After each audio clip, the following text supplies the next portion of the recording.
Welcome back, everybody. So, long story short, as you see, there's a little bit more assembled on this, but I'm currently disassembling it because I have a head gasket, a thicker one, on the way from Jereme Bell, custom made. Currently, this is a 60 thick, and the piston pops out 50, meaning I have a 10 squish. This thing's about impossible to pull over. So what I'm doing is currently taking stuff apart and everything. Just loosen the head bolts, but I realize I gotta take off the top handle. So disassembling a couple things here real quick to get to the head being taken off.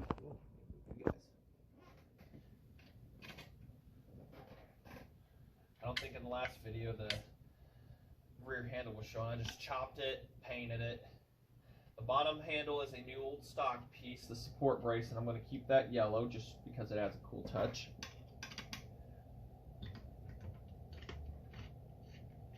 I will have to take this back off when I go to run the carburetor. I plan to run the WB, but until then I think what we're going to do is just run a Tilly for test purposes.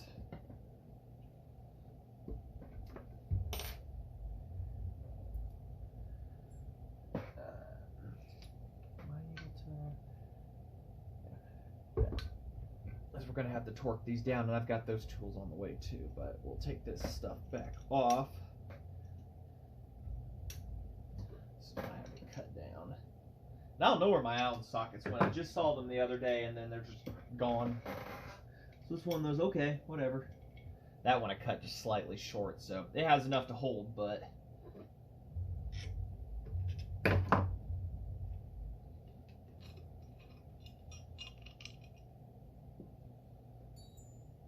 so, get this head taken off here. Now I'm going to have to shave the head down because its clearance with the shroud here is very slim. Also, I want to clearance the shroud, right here too, so I can get easier access to the bolts for going torquing down. Those tools are on the way, the longer sockets. All the nuts are going to fall out except for one on the head because they don't have retainers on my to-do list. And these are only torqued down to 5 foot-pounds total torque. So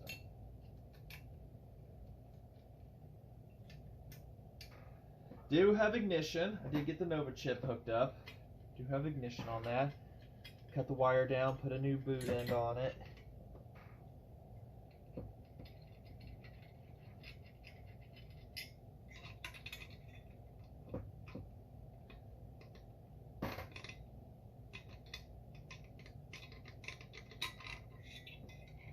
I do gotta pull all these bolts out too. It's gonna be so much fun. They loosen easy enough, but I can't just lift up, and taking the shroud off is not exactly something you can just do. It's not like a 101. What do I do with my pick? Find it? Let me find my pick real quick. We can pick these bolts out. Alright. Out. One washer. Pretty sure another washer fell somewhere, because all of these had them. 2 of them were missing out somewhere. Alright. So, that one is 60 thick, and it's not enough. I can also see more oil has gone past this, so I really didn't have it torqued down good enough and everything, because I oiled up the cylinder real good, and that was another thing I was looking for. So, the head gasket coming to me is copper. It needs to be annealed, so after I drill the holes in it, I need to hit it with a torch till it's rainbow colored, according to Jereme, his instructions, and then it'll soften it up to where I can put it in. But first thing I'm going to do is, while it's in its hardened state, test fit it in and out and everything to clearance everything, and then I'm going to do final on everything, drilling and stuff like that. So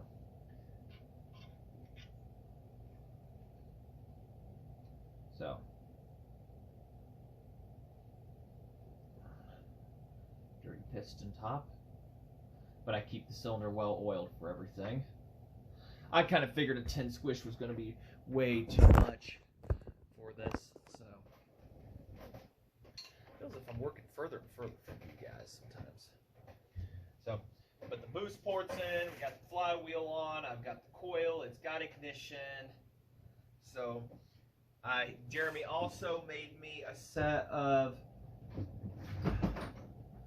reed valve retainers. They're the little metal strips that hang on the outside, so when the reed valve opens, it goes against them and stops them, keeps them from breaking. He made a set of those right in front of me.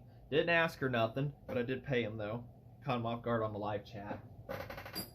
So I have that. I got the hardware for those, which I'm going to have to cut down. Reed valves I'm waiting for. They haven't shipped out yet. They are snake skins.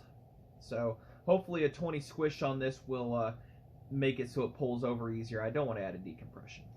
So another thing, like I say, I'll have to do is you'll see on the 90 series heads how it bumps down. That's to clear the shroud. I'm going to have to take and grind this down with a flapper disc. And then we should be set, and it shouldn't affect any of the cooling. So now it's just a matter of waiting for stuff to arrive in the mail today and the next few days. At least we'll try to get the head gasket put on, and then I may slap the intake and everything on off camera, who knows. But I just wanted to definitely show, you know, this part of it for Jereme and everything and whatnot. So, all right, be back when the mail arrives, I guess. And just like clockwork, mail arrived from Jereme.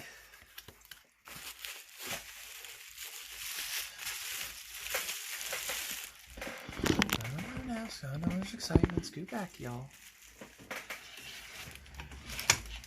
Put the light up there for a minute. There we go. It's not as bad. I may have to move the saw here. So, let's see what we got.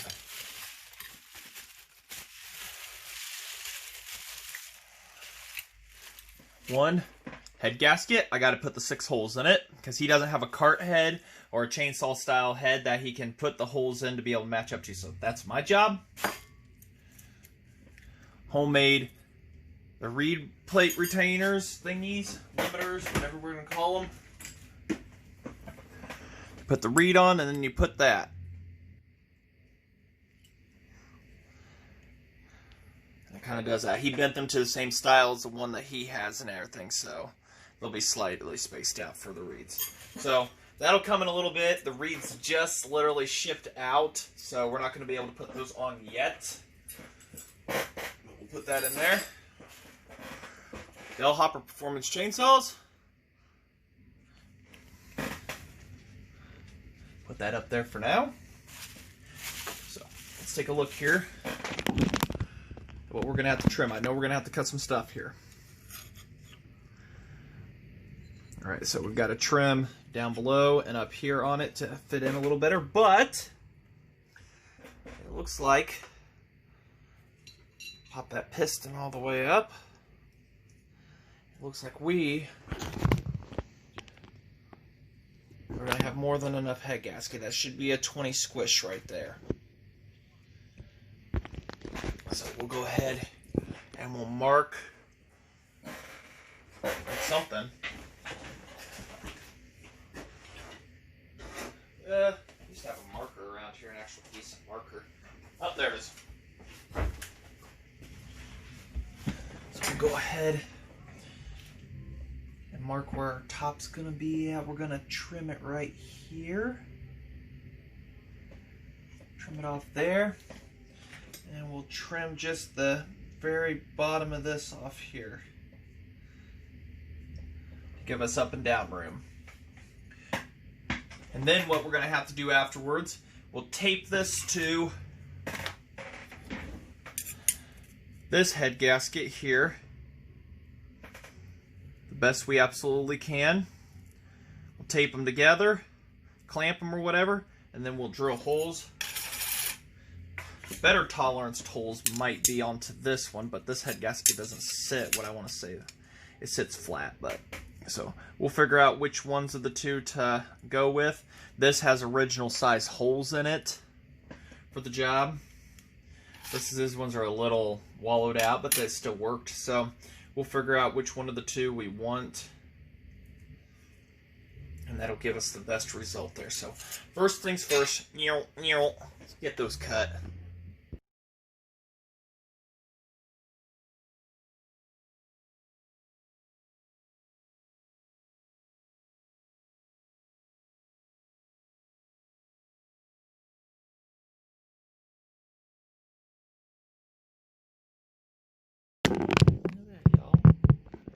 Moment of truth. Oh yeah, plenty of up and down to mess with here. All right, now.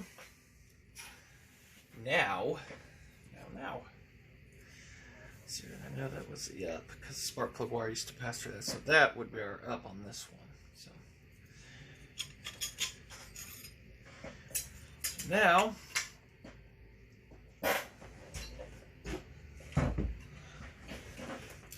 We're going to have to either clamp or tape or figure something out. These two together. And unfortunately, I don't have double-sided tape. So, I'll get her figured out. How's that look? We can work with that. We just need to find the drill bit size. It's hotter than hell outside, guys. So...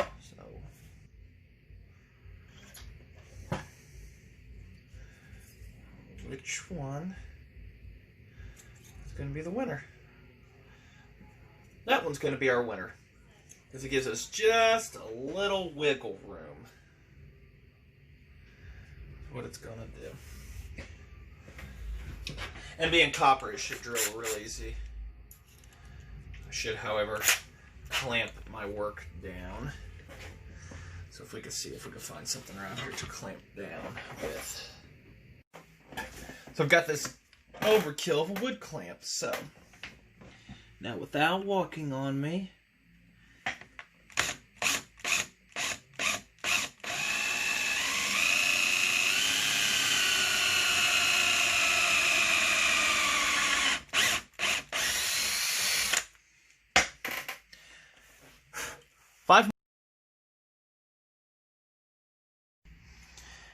pretty close, I'd say. This one I got to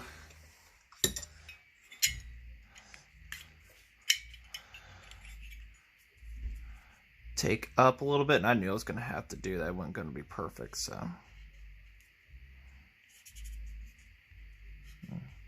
we're going to take this one up. I'd rather go up than in. And this one just slightly. And I marked that one after I drilled it and everything. This one right here, I thought it walked on me a little bit. So we'll just hit those with the drill real quick, and then it should give us a very tight tolerance on stuff. So let's get that done. Let's see what I do. Okay. This was the side I put a little chamfer on all of them so that I could, so the screws don't have a direct drop down to go, but more of a, they've got a little bit of play.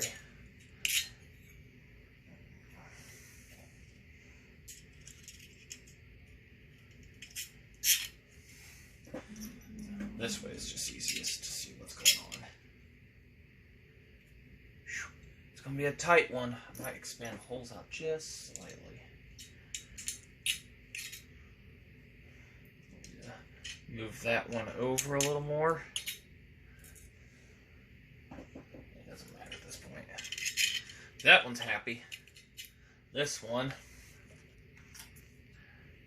over just slightly. Ever so slightly that way.